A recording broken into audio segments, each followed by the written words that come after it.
वो छो नसर तू कया खुश खिलण जी ओ कया खुश खिलण जी महबूबन मुबारक अदम किया मिलन जी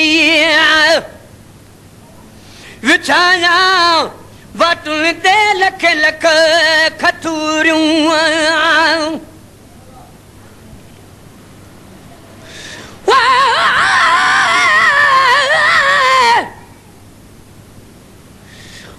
कागल करीबन जा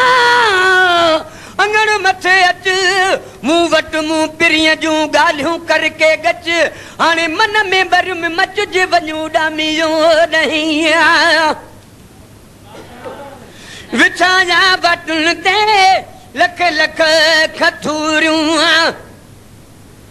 रखा गुल कसन ते रखा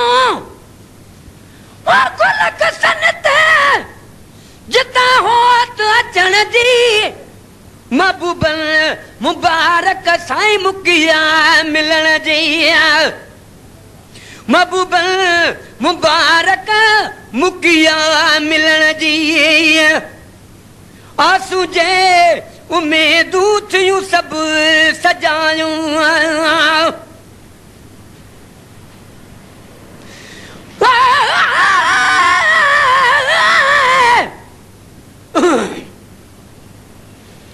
पर सरे न जल खां साहु रती रुस न तल खां हू झेड़ी तू झको थी पांद गिचीअ में पाए वञी उन्हनि खे परचाए मतर उठाई रहिजी वञनि आंसू जे उम्मीदूं थियूं सभु सजायूं वरियो वाह विसल जो वरियो वाह विसल जो लथन जिया जलण जी लथन जिया जलण जी महबूबन मुबारक अदम किया मिलण जी थिय में मां फुमेहणा जे सर तुने दिल में थे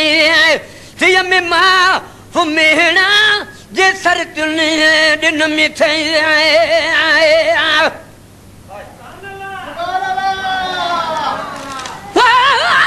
पर बाद सब वेदी के चुपी कर अर्ज विच खिदमत पुनल राखी सजन माखी दमन मखणा दबन दिखला शकल एक वारी वल पिछे वल न वल इवे वल वला लख वारी वल हुण गाल मल पिछे मन न मन मन मेडा मन मारू मिठल मच्छी वांगे तल दे बाद बल तल तल ते तल घिनसा न तल नाज़िम दा गल होसी गल ते गल मैं वेसा गल गल नाल गल थिय में माफ़ मेहणा जे सर तुने दिल में थे थिय में माफ़ मेहणा जे सर तुने दिल में थे अज मन मोए जा अज मन मोए जा कदा तोर टिलण जी महबूबन मुबारक मुकिया मिलण जी महबूबन मुबारक आदा मुकिया मिलण जी सलात मुझे साईं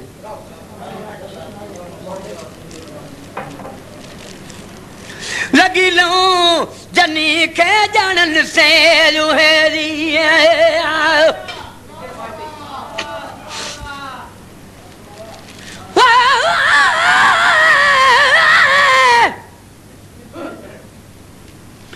बाद सबा वन पुनल को वाखी